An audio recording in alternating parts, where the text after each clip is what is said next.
是草莓机制啊，草莓机制应该不是手背的青筋啊，脖子啊、腿啊、腹部啊，那个青筋才可怕。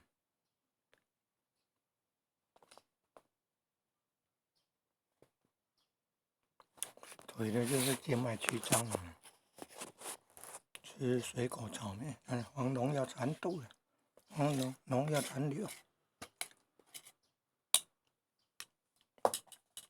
啊！种草莓的不要用那么多农药，